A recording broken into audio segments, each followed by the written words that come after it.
Hello everyone, welcome to Sanmarga classes. 18ನೇ ಪ್ರಶ್ನೆ, ಆಧಾರಗಳು ಚಾಪ್ಟರ್ ಇಂದ ದೇಶೀಯ ಸಾಹಿತ್ಯ ರಚನೆಗೆ ಸಹಕಾರಿಯಾಗಿರುವ ಶಾಸನಗಳನ್ನ ಹೆಸರಿಸಿ. ದೇಶೀಯ ಸಾಹಿತ್ಯ ಇದು ಸಾಹಿತ್ಯ ಆಧಾರಗಳಲ್ಲಿ ಬರುವಂಥದ್ದು. ಸಾಹಿತ್ಯಕ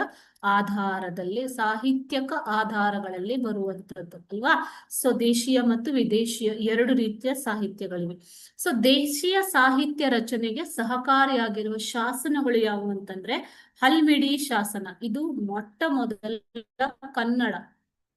ಕನ್ನಡದ ಮೊಟ್ಟ ಮೊದಲ ಶಾಸನ ಹಲ್ಮಿಡಿ ಶಾಸನ ಅಲ್ವಾ ಮಕ್ಕಳೇ.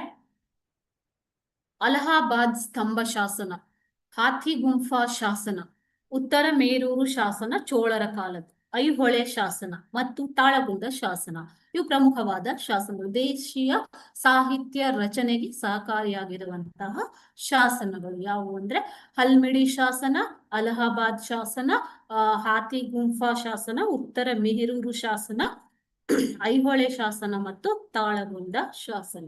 Okay, thank you.